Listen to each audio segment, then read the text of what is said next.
Well, hello there. My name is Dennis Fleur, and welcome to What to Know Before You Go. This is associated with our website. It can be found at www.Tripplaning101.com. The reason for the two is that our website provides you with specific information that will help you as you travel internationally. And the purpose of our YouTube is to have some fun with you, to tell you about some of the adventures we've had, the challenges that you can run into, and hopefully set your mind at ease a little bit on some of the issues you may feel you have that might keep you from international travel.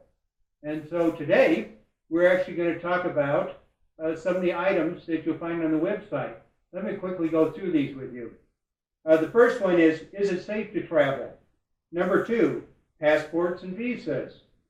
Number 3, are vaccinations required? Number 4, about luggage. Number 5, personal medication. Number 6, clothing. Number 7, travel snacks. Number 8, monetary exchange. Number 9, hotel teepees and internet. Number 10, protecting valuables. Number 11, airport security and customs. Number 12, credit card clearance. Number 13, cell phone usage. Number 14, electrical power converters. Number 15, mystery foods. Number 16, water. Number 17, tourist traps. Number 18, traveling with a tour group. 19, planning your own travel. Excuse me. Number 20, using a travel agency. Number 21, bathroom facilities. Number 22, airplane seating assignments. And 23, enduring travel. So that's quite a list, and that's not everything that it would be good to know as you leave the United States and go traveling into the world. But I'll tell you, if you follow the information that we give you there, it can really make your trip a lot more enjoyable and have a lot less issues when you travel. What I want to share with you today probably is it safe to travel? As you watch television all the time, you're thinking, boy, I'm not going to leave my home. That's scary out there. Well, yes and no. Every place that we've traveled, as I mentioned in the first video section, is we've been to a good 15 different countries. And not once have we felt threatened or in danger. We found the people to be most welcoming and helpful. And so try to put aside all the stuff you see and take an adventure. Go someplace where you feel like it's fairly safe. And, then from there, you might build up a little confidence to go other places. As I mentioned on our website, that if you're concerned with security, that type of thing, haven't ventured out before, go and check with your local travel agencies. We have one here that we traveled with on 5 different occasions. That's group travel, mainly because the prices were fantastic, and we got to see all the things we wanted to see, and you have somebody there to babysit you, to be able to take care of you if you get sick, if you have trouble with passports, if you run into problems at the airport, on and on and on of things you need to know before you go. So anyway, let me share a couple of things with you that we ran into in our very first trip. Our first journey was to Turkey. This was about 7 years ago, and never really thought to go to Turkey. Why would you go to Turkey? Seems like a scary place to go to. Well, Turkey, primarily to Istanbul. Istanbul is the oldest city, livable city, in the world. Age goes back about 4,000 years. They had some amazing markets there that it's funny as you enter into them. You can't look down the aisleways things, and it's a little different than what we're used to when I say aisles, that these go for virtually miles, and they go on and on and on. There's all these little shops, each of them taking up maybe a 20 by 20 foot area, and there's primarily about 5 different kinds of shops, and then there's about 500 duplicates of those 5 shops. But it is so amazing to just go through, see what everybody has, barter with them if you find something you like. Excuse me. And it's just really fun.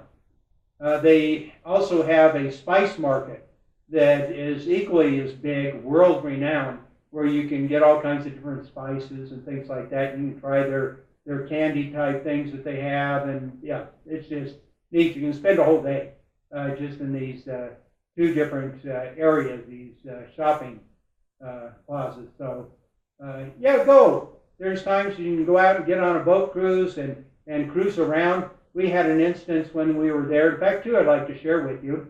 For one thing, when you go somewhere that you haven't been to before, try to find a hotel somewhere close to where you're going to visit. When we went to Istanbul, we didn't know. We looked for a well-known name for a hotel to stay at, and there was Marriott. And I thought, oh yeah, good, Marriott would be good. Well, Marriott was good, but the only trouble is that the Marriott we were staying at was clear across the other side of the city, which is about an hour taxi drive from there to where you need to go. And so not a really good plan.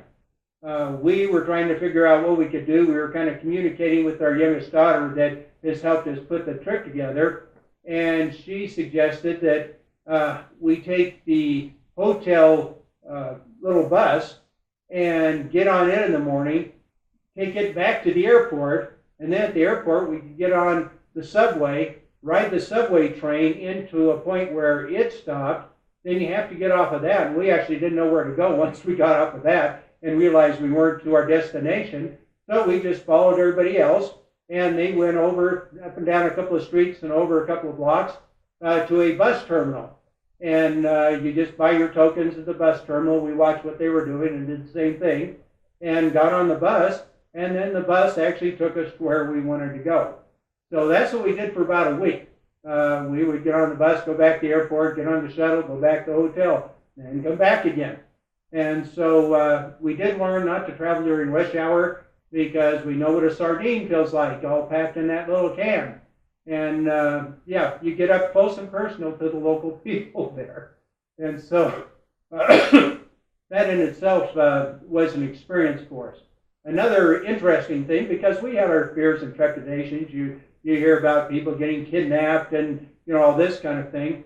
Well, the very first time when we're at the airport, we go outside, look for the Marriott shuttle, get on the shuttle. Well, we are driving through this very old part of town, kind of looks like an industrial kind of section, and we're driving along, and all of a sudden our driver pulls over to the curb, and he gets out of the bus, and he crosses over across the street, talks to this fellow that's standing there on the curb. The fellow turns around, he comes over, gets on the bus, and we drive off.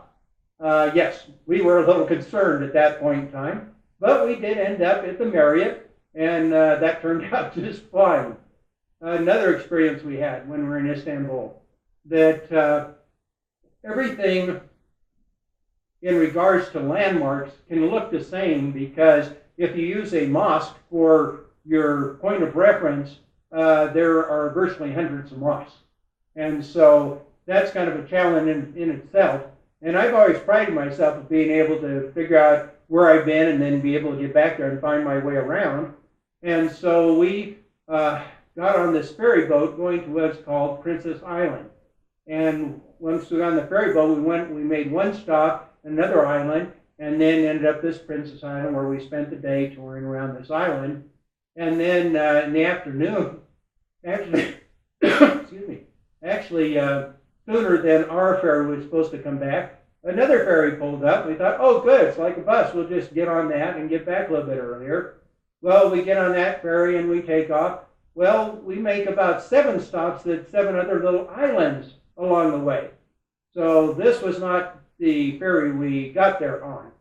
And so after we made about 3 or 4 stops, I started to get a little concerned, because I'm going like, okay, how are we going to know where to get off? Before it was easy. It was the second stop. And so I'm looking, and we pull up to this one area of this dock, and I see this mosque and all, and I go, oh, yeah, that looks like it's the right place. So I gather all this together, and we march off the ferry and start looking around, and we head over the direction that we figured the subway was. Well, the problem is that our subway where we got on was up above ground, and this subway was underground. And so it was obviously we weren't at the same site that we had left from. And so we pulled out our maps, and like the old American tourists know, we have our map out there, and we're trying to figure out where we are. And this fellow comes up to us, and it's broken English. And what I found is that people somehow pick us out as Americans and tourists. And people that know a little bit of English, they love to help you because they have somebody to practice their English on. And this guy was amazing. He came over and we showed him, where we had been. We were trying to get to Istanbul, and we were confused because we weren't sure where we got off the ferry. And he looked at it and he said, oh, you're actually on the Asian side, the Asian continent of Turkey, and we need to be on the European side of Turkey. And so we actually got off on the wrong continent. And so he took us back over to where we got tokens. The machine had problems with the tokens. He went and got a guy, got the token thing taken care of, handed us our tokens, walked us over to the dock area where we got onto the ferry, and he said, okay, stay here. The next ferry that comes, get on that. 2 stops, get off. You should be where you need to be. And sure enough, that's where we ended up. And so, scary situation maybe at the time, but we found that every place that we were there in particular, you can get lost, but people are very gracious and very helpful. And we found in other cities like Rome, we got, off in a location, and we thought maybe we'll walk back. Well, I remembered how far the, van ride was from our hotel to get to, this location. And so I decided, I convinced everybody, let's flag down a cab. Flagged down a cab, showed them where we had to go, took us right there. So it's usually easy to get back, at least to your hotel, if you have that information with you. So that's a good point. Make sure that you have information on you where your hotel is located. So anyway, back to our Istanbul adventure. There's amazing mosques to see there. They have one that's called the Blue Mosque, and all the tile within it, is blue. And there's one that had been a Christian church, and then it had been converted to a mosque, and then they are remodeling it back to the original Christian church. And it was amazing. We spent several hours in there. But one thing that I mentioned on the website that you want to be aware of, that this fellow came up to us, very good-looking, fellow, and asked us if we were tourists and where we were from, and we told him, and there's this long line waiting to get into this particular church that was being remodeled, and he said, hey, let me do something for you.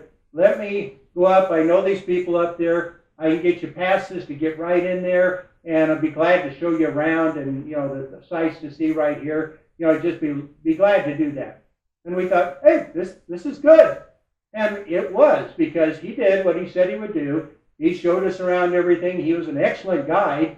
And as we were kind of wrapping up what we wanted to see, he said, oh, by the way, would you mind coming down to our little shop we have down here and look at some of the carpets we have? Well, we thought after, him putting in all that effort and everything that, that wouldn't hurt. And so we followed him down a few blocks and around and into a carpet store. And it's interesting in Turkey and other places you may go, especially, the carpet dealers, is that they will show you every single carpet they have. And these are not cheap carpets. You can get wool carpets. They're all hand woven. You can get silk carpets. You can get up to like $10,000 carpets or more in these places. And it's kind of fun to watch the production because they kind of sit you over against on seats over there, and they have about 4 or 5 people that come out and in this amazing way fling this carpet out, and it spins around in the air and lands on the ground, and they go, how do you like that one? Isn't that beautiful? Look at this stuff. And you go like, yeah, but it wouldn't quite go with our, decor at home. And I'm like, oh, that's okay. And the next guy would come out and have his big carpet and fling it up in the air and have it come down. So it's quite a show. We didn't buy a carpet at that particular place, but we thanked them and, spent about an hour there looking at what they had. And so you need to be aware that if somebody wants to come up and be your tour guide for a period of time, it's usually because they want to then take you somewhere where you will buy something from them. So just a point of interest, be careful, be cautious. We weren't in any harm. It was interesting to see all these carpets and everything, but you feel like you're under a lot of pressure to buy, and you don't want to have to get in that situation. So just be aware of that type of thing. So other than that, when you're picking your hotel, no matter where you are, make sure that it's close to where you want to be, the sites you want to go see, because it'll just save you a whole lot of hassle, and you're traveling and getting to and fro and that type of thing. Especially in Turkey, something you need to know is that all the names, kind of their stops, or I wouldn't call them streets, they're street signs, they're kind of like street signs, but the signs are about this long, and they have about 30 characters on them. And the only difference between this sign and the sign down a few blocks is probably a couple letters somewhere in between. And they use mostly kind of English letters that we're used to. Some of them are a little different. But you really have to pay attention, because go to foreign countries, following street signs like we're used to in the U.S. Really doesn't exist.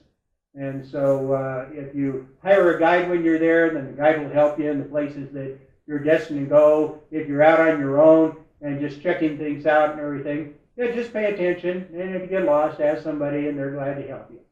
So other than that, that's kind of our story about Turkey. We did enjoy it. It was an amazing trip. And following Turkey, our next stop was, we went, almost forgot, Turkey. The favorite place we went to in Turkey wasn't actually in Istanbul. It was in Ephesus.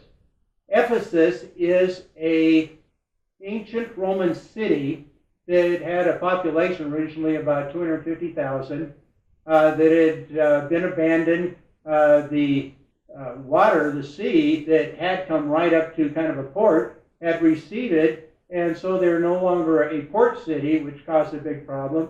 And then apparently they had some kind of sickness come through and decimate a good part of the city, so it was abandoned. And over the centuries, it got covered up with dirt. And about 40 years ago, they discovered it. Somebody discovered it, and they started to unearth it. And what's interesting about a lot of these foreign countries is that the people that come to unearth these sites usually aren't the people from those countries, because Turkey is just filled with ancient, buildings and artifacts and things of that sort. So about any corner you go, every time they dig a hole, they run into, some ancient building somewhere. So to them, it's not all that impressive, but to us it is. And I mentioned in our very first video that it was neat, because as you start in at kind of the entrance area and you start walking down this area where you can see these ruins and stuff they've uncovered, that it tends to start getting bigger and bigger and bigger until you get to this area where these amphitheaters, one a smaller amphitheater where Paul the Apostle actually preached, and a big gigantic amphitheater next to it that just takes your breath away. It's amazing somebody built something like that. They have a building that they've redone that was their library. Really amazing looking structure. But it is just so neat to go through there and see these places where people lived, virtually thousands of years ago, and how they lived, and how they had running water, and how they had bathhouses where they had toilets and things of that sort. I could spend probably a couple hours just talking about Ephesus by itself, and the things that you find almost identical in every Roman, ancient city, ruins that have been uncovered. they're almost all laid out exactly the same way. Same kind of tile on the floor, little tiny tiles with pictures on it. Their bathhouses, everything is just was amazing. So you get an opportunity if you're there to go to one of these rug factories, and you actually see how they take the cocoons from the silkworms and how they get the silk off of them and how that becomes thread, and then the thread goes over to more like a yarn. And then they, in the place we went to, had ladies sitting around the wall, they're hand weaving these rugs.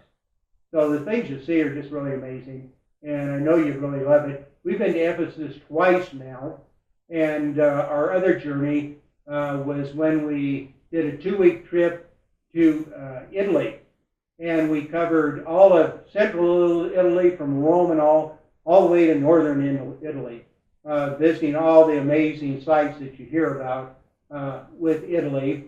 And then we took about a 4-day cruise through the Mediterranean and got to go to Croatia. We stopped in Turkey for a day, and we went back to Ephesus again, and we went to Greece and got to see some amazing sights in Athens. And so it's kind of fun if you're going to be somewhere, especially in that area of the world, to break up your trip a little bit and throw in a cruise. Cruise is actually the cheapest part of the trip. For 4 days, you can get most of these cruises for around $400, and that's your accommodations, your food, your travel, everything. So it's really hard right now to beat cruise prices if you want to go somewhere. So tying that in was wonderful, and then we got off the cruise, and then we came back and spent a couple more days touring areas in Italy. So I'll talk about Italy more on one of the other videos, but I just wanted to get back again to, is it safe to travel? I think it's safe to travel. You don't do stupid things. You don't wander off into areas that aren't tourist areas unless you have a guide with you that knows right where you are and where you're going. That's the same precaution that you'd use any place in the United States. I grew up in Southern California. You think, hey, that's amazing. Well, there were areas in Southern California, Los Angeles area, that I would not have felt welcome when I was growing up. And so there are places in Chicago and New York, all the big cities and stuff, pretty much you have areas that you just don't feel real comfortable in. And so just take that as a thought that usually if you go to places where all the other tourists are going, you'll be doing just fine. Let's see. From that, let's talk a little about visas and passports.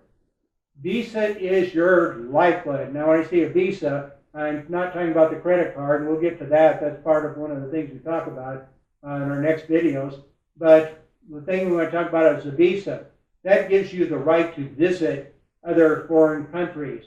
And visas, we're going to try to do something on the website to give you an idea of which countries provide the visa as you arrive, which some countries do, and which ones do you need to apply for a visa ahead of time. Most places in the country, because you're a tourist, you aren't going there to live or work or do other things. Tourist visa are usually fairly simple to get because they like tourists. And so we're going to put in a segment that kind of gives you an idea of all the major countries, what's required in regards to a visa. Can you apply for it there, or do you have to get it beforehand? And sometimes that's really important because sometimes it can take 6 weeks or longer to get visas in particular places. So you need to know that information so you can plan ahead. The other thing talked about is passports. Passports are, kind of your identification everywhere you travel. Passports are needed at the airports, going through customs, going through security. All those things, you have to have a passport. You don't worry about your driver's license anymore. Once you have a passport, going to the airport, you show your passport as your identification. Your tickets, as you're traveling internationally and stuff, will want to know your passport. And so that's really important to have. things you need to know about a passport is once you've traveled a bit, you have to pay attention because you need probably at least 4 blank pages, depending on the number of countries you're going to, in the back of that passport. It needs to be good up to about 6 months of it expiring. There are places that if you're beyond that 6 month or within that 6 month time frame, they will not recognize the validity of your passport. So you need to know, when your passport expires, and then take care of it if you only have about 6 months in it from the time you're going to leave. And also, have that with you all the time. Normally when you're out doing things, it's not really necessary as long as it's locked up somewhere in your room. But they have these really cool little pouches, about like that, kind of an envelope thing, that you can hang around your neck, or some of them you can kind of clip on the bottom way on underneath your clothes, where you can put your passport and be able to put any of your currency, money and stuff that you can tuck it in there. So that's a real convenient place to be able to keep it, so that you don't have any issues with, possibly losing it, or possibly pickpockets coming and, taking it from you. Nothing ruin your vacation quicker than having all your money stolen. So just be careful with that.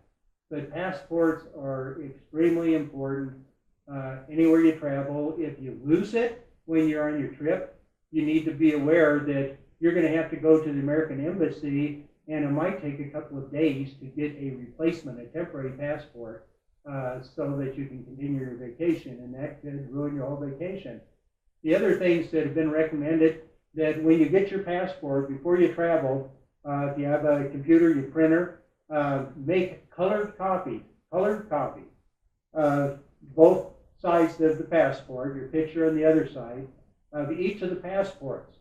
Then take those copies and keep them with you, but store them someplace other than where you're keeping your original, so that if you lose this one, you can take that colored one, and that'll make it a whole lot easier to be able to get it, it replaced. So really important thing to do on passports. Keep track of them, make sure they're current, make sure you have enough pages in them, and make sure that you have them handy, because like I said, every place you go, as you go through different airports and things like that, that is what identifies you, and that's what's going to keep you safe as you move through things, because you don't want to spend some time in a police station because you don't have any identification. Just because you say you're American, that doesn't mean a whole lot. So you need to have your passport. So other than that, that's about all we want to cover on this version and our second video on YouTube. And again, go to the website. The website goes through each of these areas that you need to know. And then we'll be back in probably in a week and do another video and talk about another country we've been to, and we'll go over some of the other items in our index on that. So other than that, you have a great day, and hopefully you have an opportunity to travel around the world. I guarantee you, you're going to love it. Thank you.